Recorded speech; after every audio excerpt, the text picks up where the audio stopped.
Ok, buenos días. Vamos a iniciar el journal del día de hoy, el cual se titula La relación de los síntomas neuropsiquiátricos con los marcadores inflamatorios en el hipocampo y la corteza cingulada de sujetos con trastorno bipolar. Este es un estudio post-mortem. Doy las gracias a mi profesor asesor, la doctora en medicina Rosaibet Guzmán Avilán, por la colaboración en esta presentación. Yo soy la doctora Marcela Idalí Villalobos Ordaz, residente del primer año de Alergia e Inmunología Clínica. Bueno, este artículo se publicó en la revista The Journal of Psychiatric Research con un factor de impacto del 4.8. Su autor, la doctora Camila Nascimento, y bueno, se llevó a cabo en el Departamento de Psiquiatría de la Facultad de Medicina de la Universidad de Sao Paulo en Brasil. Comenzando con la introducción, bueno, ¿qué es el trastorno bipolar? Este es un trastorno neuropsiquiátrico que se caracteriza por episodios recurrentes de ánimo. Son síntomas incapacitantes y síntomas progresivos. Todavía está pues en estudios sobre la fisiopatología de este trastorno y se ven implicadas diferentes vías, desde la plasticidad cerebral reducida, una resistencia celular también disminuida y la más importante y actual es sobre la inflamación. En estudios previos se ha observado niveles altos de citocinas proinflamatorias y proteína C reactiva, en los cuales pues se encontraron estas citocinas altas en diferentes síntomas psiquiátricos, es decir, por ejemplo, en pacientes que presentaban manía tenían aumento de interleucina 6, manía y depresión, aumento de factor de necrosis tumoral alfa, y pacientes que estaban en eutimia, interleucina 6 y proteína C reactiva. También se ha investigado pues el impacto que tiene el cortisol, que es un glucocorticoide. Este se relaciona también con la inflamación y se encontraron en niveles elevados de suero y plasma en pacientes que presentaban manía y eutimia. Por lo tanto, además de estos procesos inflamatorios y de las citocinas, pues el cortisol también respalda la contribución del eje hipotálamo hipoficiario suprarrenal. La asociación de estas citocinas, pues sí, sugiere la inflamación, la cual puede ser un mecanismo en estos pacientes con trastorno bipolar, solo que una de las lagunas más importantes en este tema es que la mayoría de los estudios se han hecho por medio de sangre periférica, en tejido periférico, y bueno, son pocos los estudios que abordan muestras en sí de tejido cerebral, como es este estudio. También en pacientes con trastorno bipolar hay estudios transversales, pero estos estudios son en cuanto a neuroimagen, los cuales también muestran cambios estructurales específicos en ciertas regiones cerebrales, es decir, en la corteza prefrontal y temporal, en el surco cingulado, en el hipocampo y en la amígdala. Y bueno, estos estudios dirigidos a la neuroinflamación en regiones cerebrales específicas, pues pueden proporcionar importantes ideas sobre el papel de la neuroinflamación. Aquí las citocinas, interleucina 1 beta, 4, 6, la 10, la 17A y el factor de necrosis tumoral alfa tienen doble efecto, es decir, tienen efecto antiinflamatorio y proinflamatorio. También es importante recalcar que la proteína C reactiva actúa como proteína de fase aguda. Esta se regula por otras interleucinas, específicamente es la 1, la 6 y el factor de necrosis tumoral alfa. También hallazgos previos que analizaron los niveles de citocinas en el cerebro de personas con trastorno bipolar, pues muestran lo siguiente. En la región de la corteza prefrontal se vio un aumento del factor de necrosis tumoral alfa, interleucina 1 beta e interleucina 6. En el hipocampo aumentó la 1 beta y la 17A, y en la corteza cingulada anterior aumentó el cortisol, pero a diferencia de las demás, aquí disminuyó la interleucina 17. Por lo tanto, pues las regiones cerebrales pueden sí verse afectadas por respuestas tanto inflamatorias, es decir, las citocinas, y neuroendocrinas por el cortisol. Por lo tanto, pues se decidió explorar más a fondo las posibles asociaciones entre lo que son los factores inflamatorios y los síntomas neuropsiquiátricos. Como ya comenté, pues hallazgos previos o estudios previos en donde se veía pues más que nada la neuroimagen en ambas regiones cerebrales de estos pacientes, pues sí, se asociaron con niveles alterados de factores inflamatorios periféricos. Pasando a los métodos y materiales, bueno, aquí los participantes, todos los procedimientos se llevaron a cabo de acuerdo con el código de ética, por la declaración de Helsinki, y algo interesante es que este es un estudio post-mortem, entonces los participantes de este estudio pues eran individuos fallecidos se sometieron a autopsias en el Servicio de Autopsias de Sao Paulo de la Universidad de Sao Paulo y tenían el diagnóstico ya de trastorno bipolar según el DSM-5, que es el Manual Diagnóstico y Estadístico de los Trastornos Mentales. Estos pacientes pues donaron sus cerebros al Biobanco de Estudio del Envejecimiento de la Universidad de Sao Paulo en un periodo del 2004 al 2019.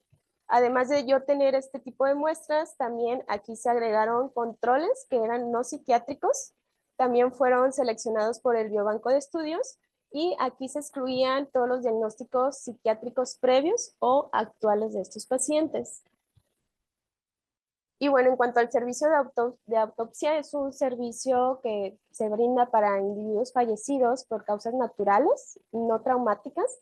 Esta, pues en Brasil es obligatoria cuando no sabemos la causa, pues específica de la muerte, ¿verdad? Siempre y cuando no sea traumática, no tiene ningún costo para la familia y son realizadas por patólogos médicos y además ellos son asistidos por técnicos, pues certificados en este tipo de eventos. Y los casos se seleccionaron al azar, esto fue durante los días de la semana laboral.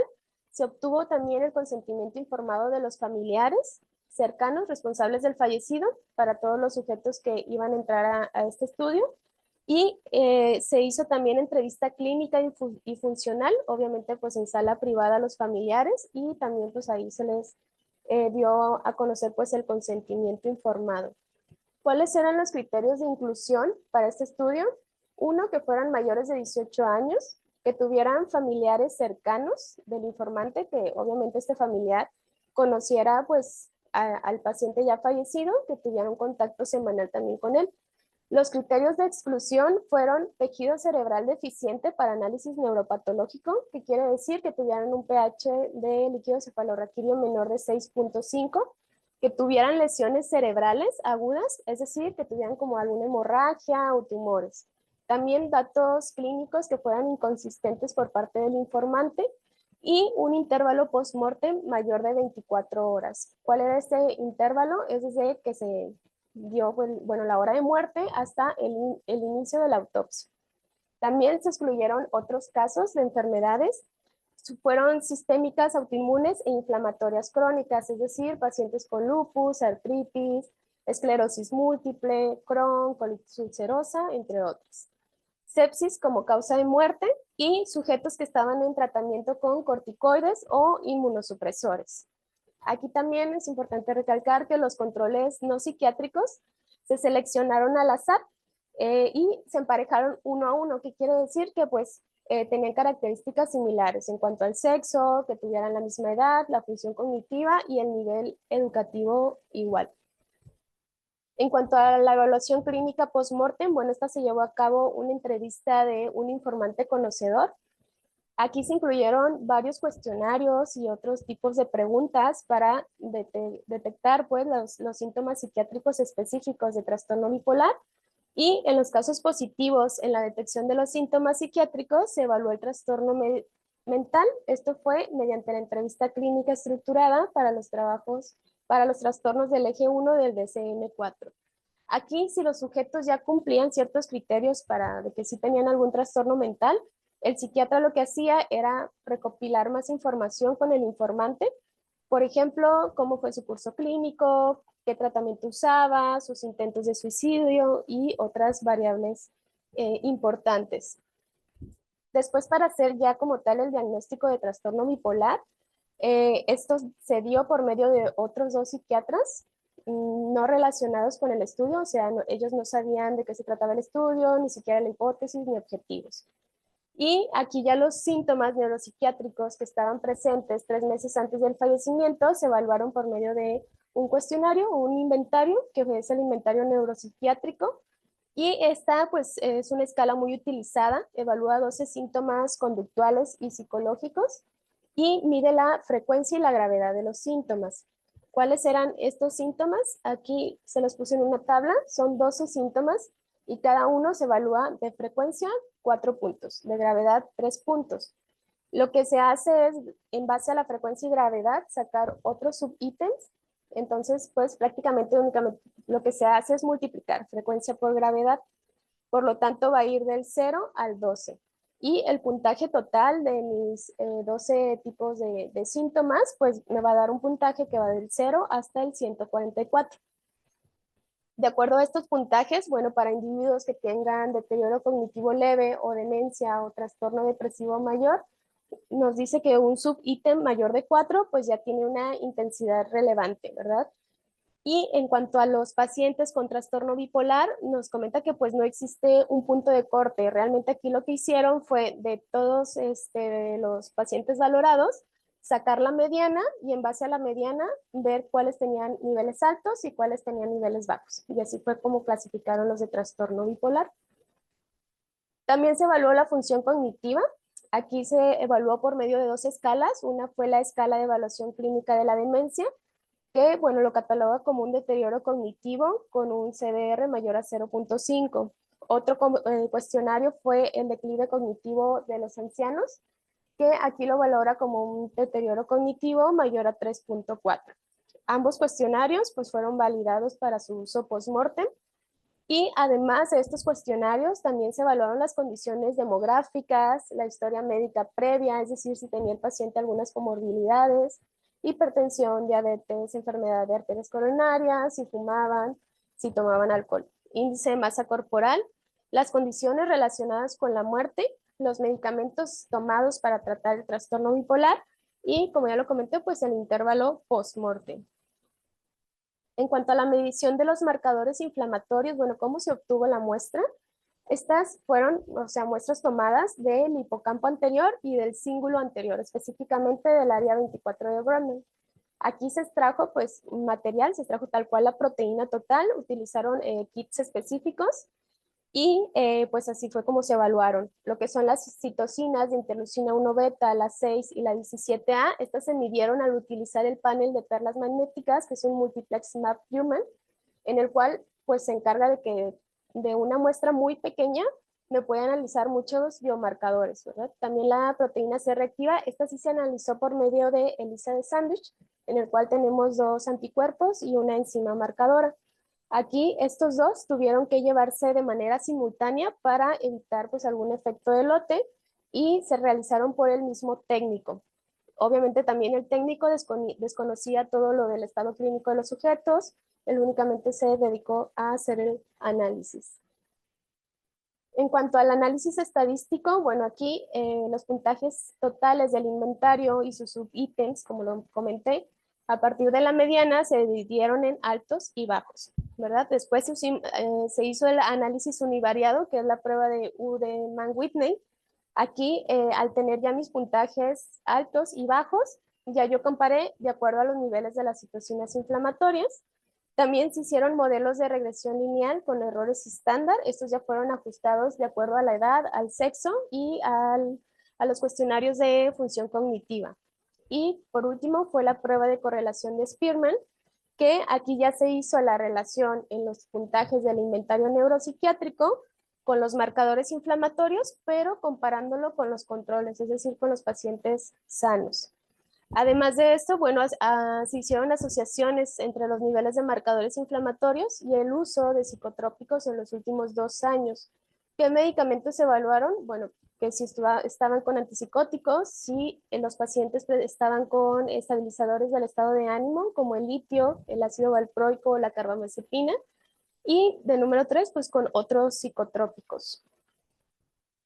Pasando a los resultados, bueno, aquí mi muestra total fue de 266 sujetos. Estos sujetos sí presentaron síntomas psiquiátricos positivos, pero solamente 89 se completó tal cual como un trastorno mental, ¿verdad? Y de estos que ya tenían trastorno mental, solamente 17 se diagnosticaron con trastorno bipolar. 3 sujetos de los de trastorno bipolar no tenían tejido de corteza cingulada, entonces pues se eliminaron. Entonces, por lo tanto, solamente quedaron 14 casos.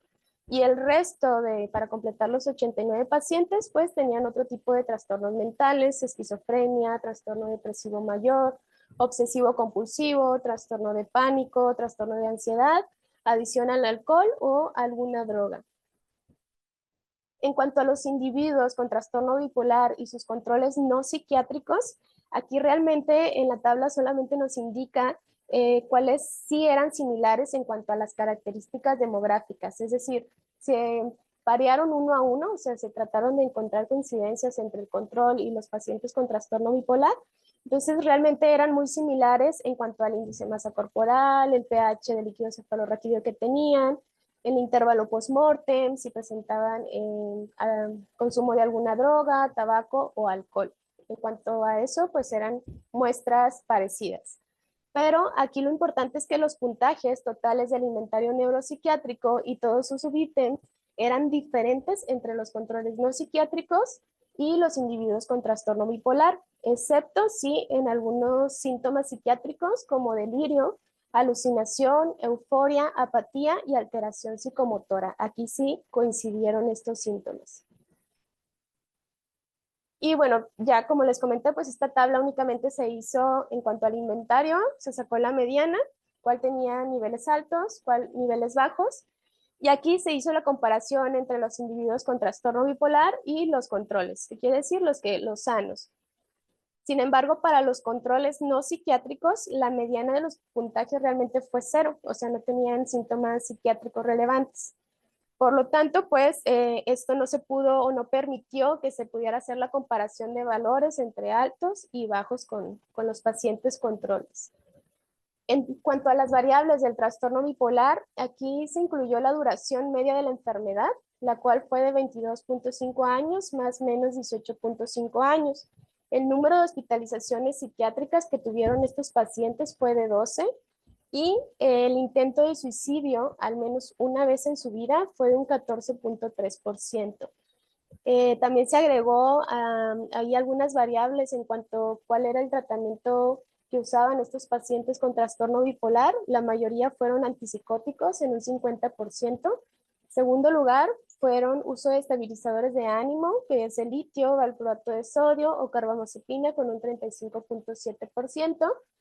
Igual las benzodiazepinas con el mismo porcentaje y otros medicamentos 21.4%.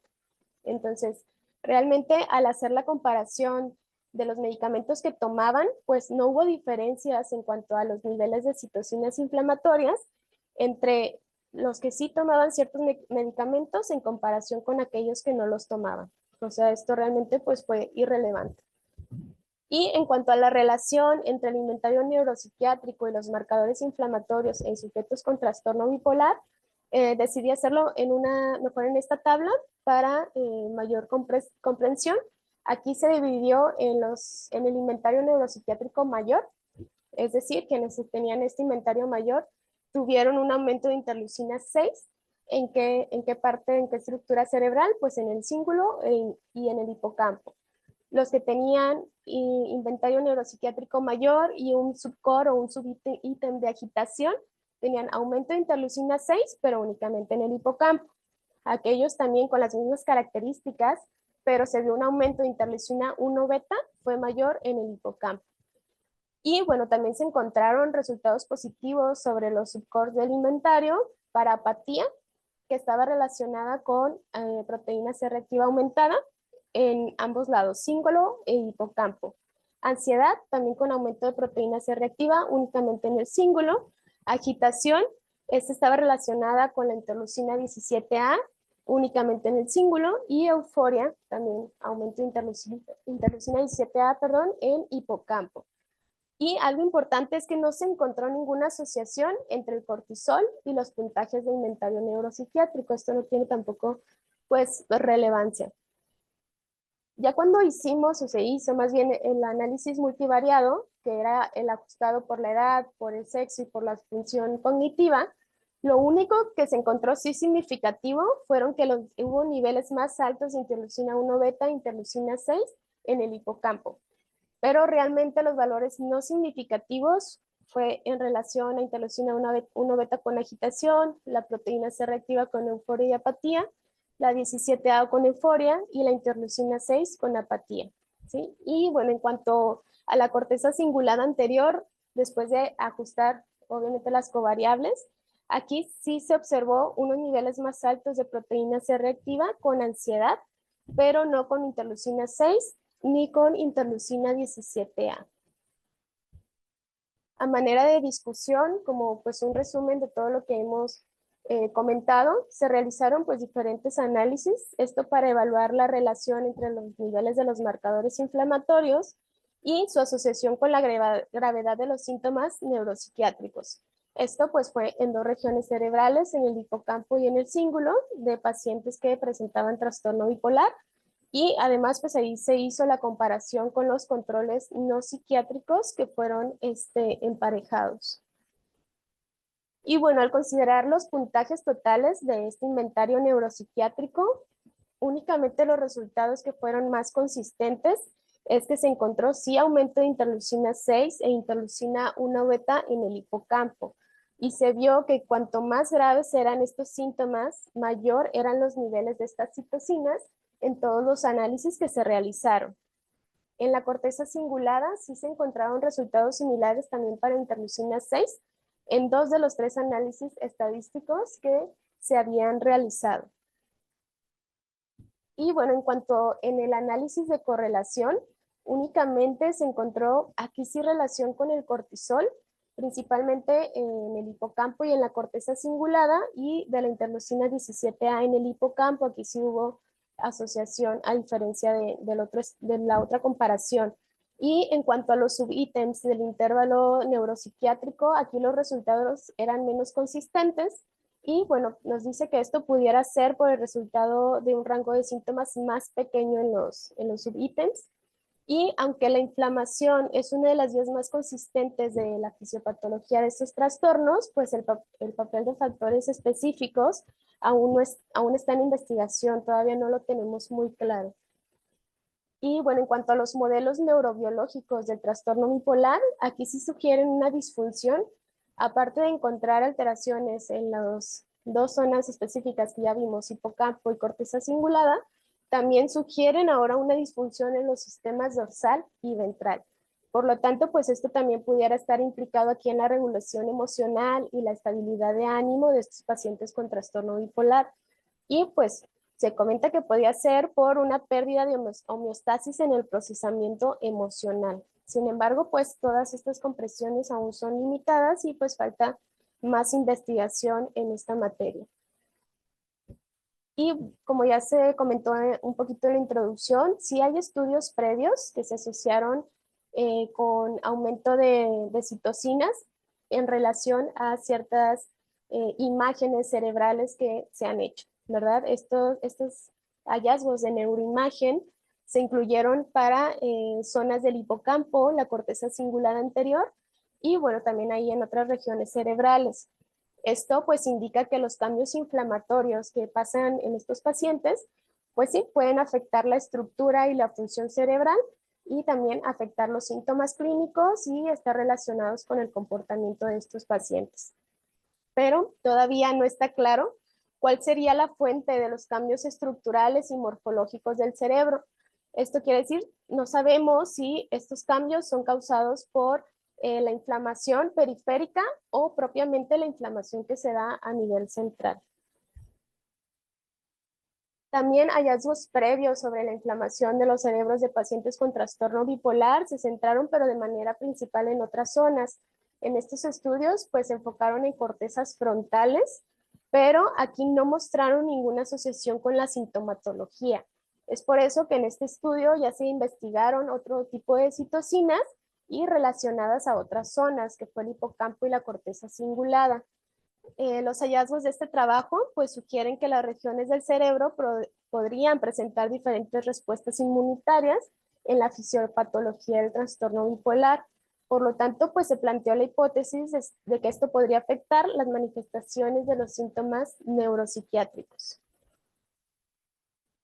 En cuanto ya a la discusión de cada una de las interleucinas que se vieron involucradas en este estudio, vamos a comenzar con la interleucina 1 beta.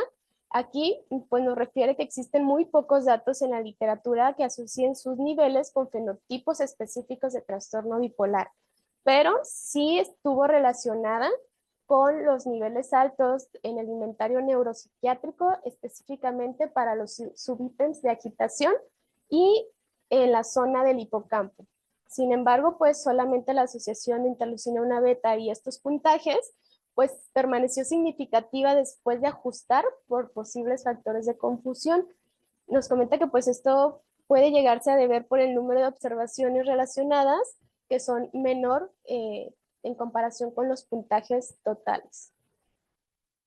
Y bueno, los resultados de este estudio sugieren un papel independiente de la interleucina 1 beta en los síntomas neuropsiquiátricos del trastorno bipolar. Algo interesante con esta interleucina fue que se encontraron niveles más altos, pero en líquido cefalorraquídeo. Y además estaba relacionado después de tener un episodio hipomaníaco reciente. Por lo tanto, pues pensaríamos por qué esta interleucina está aumentada en líquido cefalorraquídeo, ¿no? Pudiera ser por cambios ahí en la composición de la barrera hematoencefálica observada pues en estos sujetos con trastorno bipolar. En relación a la proteína C reactiva, bueno, sí hubo relación en cuanto a los pacientes que presentaban apatía, tenían aumento de esta proteína C reactiva en hipocampo y en corteza cingulada. Sin embargo, una regresión logística mostró asociación entre la proteína C reactiva y los puntajes de ansiedad, pero únicamente en la corteza cingulada. Hallazgos previos mostraron asociaciones entre la proteína C reactiva y también con estados maníacos. Además de presentar manía, también estos pacientes presentaban depresión. ¿Sí? Entonces, por lo tanto, pues estos niveles permanecían más altos en los controles durante la remisión parcial y total de los síntomas. Como ya explicamos, pues la proteína C reactiva se activa en respuesta a la secreción de dos citocinas, la interleucina 1 beta y la interleucina 6. Se sabe que esta proteína pues, se sintetiza en el hígado, puede depositarse en varios tejidos y secretarse en la sangre. Y bueno, otra posible explicación de encontrar niveles altos pudiera ser por la hipermeabilidad de la barrera hematoencefálica que tienen estos pacientes con trastorno bipolar. Algo importante es que también se encontraron ARN mensajero de la proteína C reactiva en 5 diferentes regiones cerebrales de pacientes que tenían enfermedad de Alzheimer. Aquí por medio de inmunohistoquímica mostró reactivación en las neuronas piramidales y bueno, esto podría indicar que las células neuronales puedan cambiar sus patrones de expresión génicos en estado de enfermedad y activar genes que de manera original no estaban activos, ¿verdad? Pero bueno, esto ya serían hacer investigaciones futuras para ver si en estado normal y en estado inflamatorio con alguna enfermedad, qué tanto se eleva esta proteína C reactiva. En cuanto a la interleucina 6, esta en sangre periférica sí mostró niveles altos, principalmente en aquellos pacientes que presentaban manía y depresión. También se incrementó en aquellos pacientes con tendencias suicidas y en aquellos con trastorno bipolar maníaco de ciclo rápido. También un metaanálisis demostró una tendencia hacia una mayor expresión de esta citocina y de su receptor en sangre periférica de pacientes maníacos.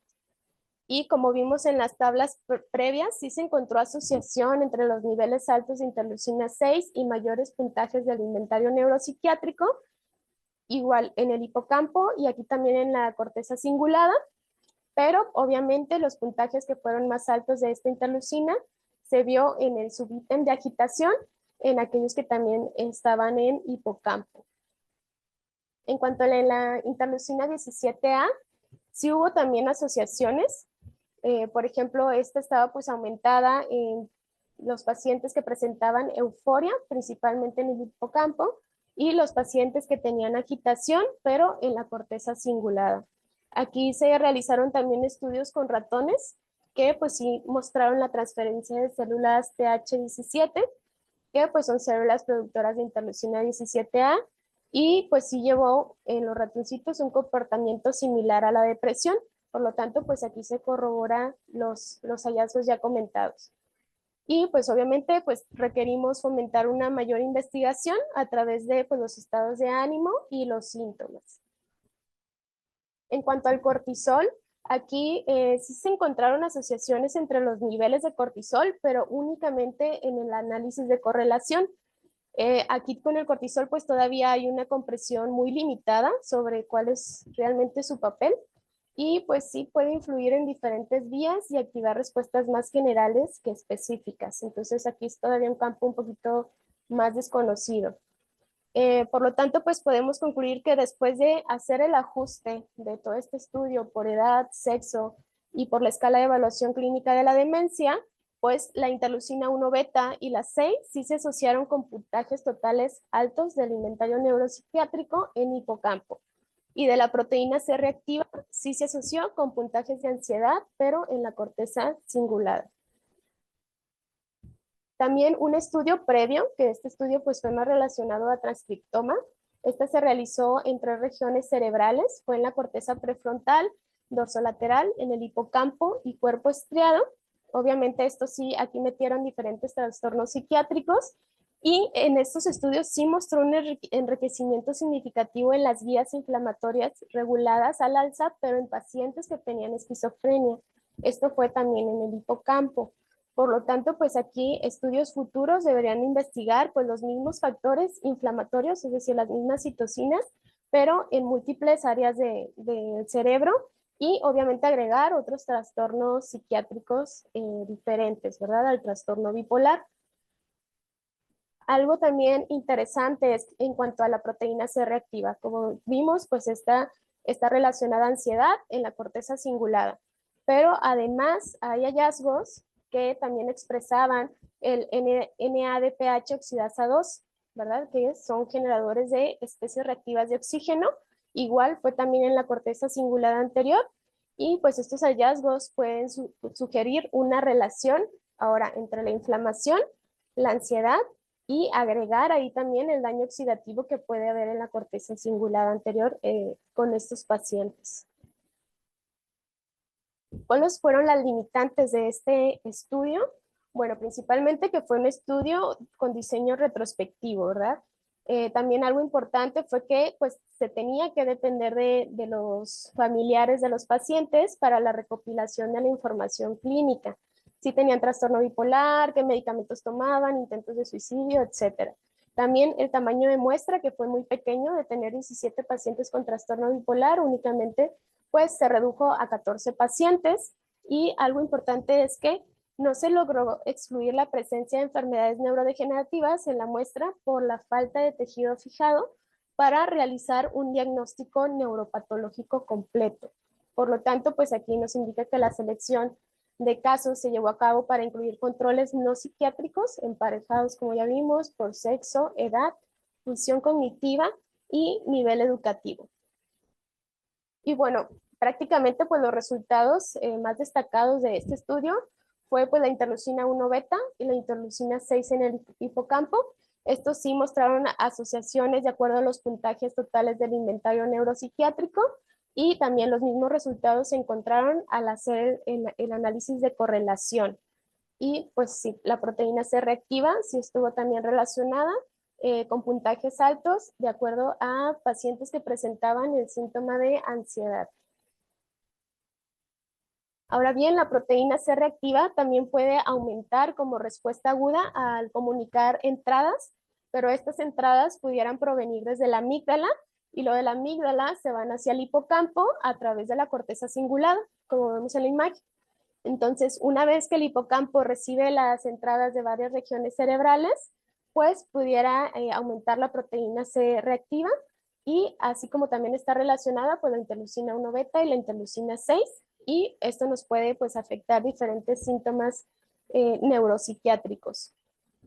Y bueno, estudios futuros deberían de comparar pues los factores inflamatorios tanto a nivel periférico como también a nivel central y pues esto podríamos ahí aclarar un poquito sobre pues la inflamación sistémica a nivel cerebral. Otras regiones importantes que debiéramos investigar pues es la amígdala, porque pues datos recientes muestran una asociación entre los cambios en la conectividad funcional en estas regiones y también pues de acuerdo a los niveles inflamatorios periféricos. Por lo tanto, pues aquí es importante seguir investigando estos pues, citocinas inflamatorias y además agregar nuevos trastornos psiquiátricos para comprender un poquito más pues todos estos resultados.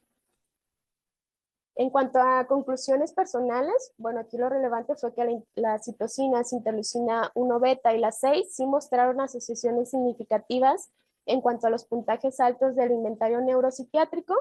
También la posible ocurrencia de una cascada inmune compleja en sujetos con trastorno bipolar, pues sí pueden afectar también diferentes regiones cerebrales de manera diversa. Y bueno, aquí estudios futuros es importante hacerlos para tratar de comparar los factores inflamatorios a nivel central y a nivel periférico para aclarar aquí la inflamación sistémica y cuál es la inflamación cerebral.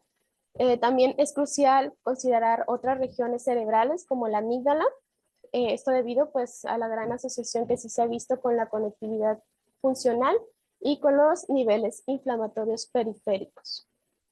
Para hacer el checklist, ¿por qué se realizó este estudio? Bueno, se realizó para identificar cambios moleculares que ocurren en dos regiones cerebrales. Ya vimos en el hipocampo y en la corteza cingulada.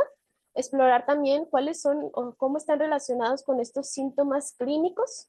¿Qué tipo de estudio se realizó? Fue un estudio de análisis descriptivo. ¿Fue apropiado el diseño del estudio para el amplio campo de investigación? Sí, sí fue apropiado, ya que sí ofrecía ventajas significativas para el análisis detallado del tejido cerebral y la evaluación pues, de los biomarcadores inflamatorios. ¿El estudio fue ético? Sí, fue ético.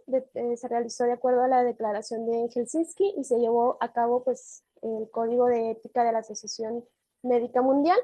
¿Y fue original? Sí, es original, ya que este fue un estudio pues también post-mortem y todos los estudios previos pues más bien se habían realizado, pero a nivel de sangre periférica, nunca se habían realizado a nivel de tejido cerebral.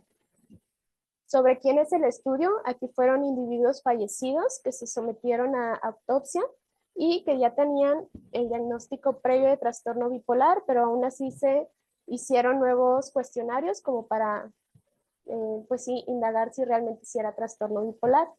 ¿Cómo se reclutaron los sujetos? Estos fueron completamente al azar y se pidió pues a los familiares que otorgaran su consentimiento para realizar pues entrevistas clínicas y la detección de ciertos síntomas que presentaban. ¿Fue razonable el diseño del estudio? Sí, también se realizaron análisis estadísticos apropiados, fueron univariados, fueron multivariados y además se ajustó también pues ahí las variables por edad, sexo y otras covariables relevantes. ¿Se controló de forma adecuada el estudio? Sí, ya que aborda de manera sistemática la evaluación de los síntomas neuropsiquiátricos y los marcadores neuroinflamatorios mediante pues, métodos rigurosos y un análisis detallado de los datos obtenidos. Y bueno, el estudio fue lo suficientemente grande como para que los resultados fueran creíbles. Aquí sí no fueron grandes, o sea, de hecho fue una limitante el tener un tamaño de muestra pues muy pequeño y pues aquí sí se limitó un poquito la capacidad de detectar diferencias ahí significativas, pero pequeñas entre cada uno de los grupos. Y eso sería todo por mi parte.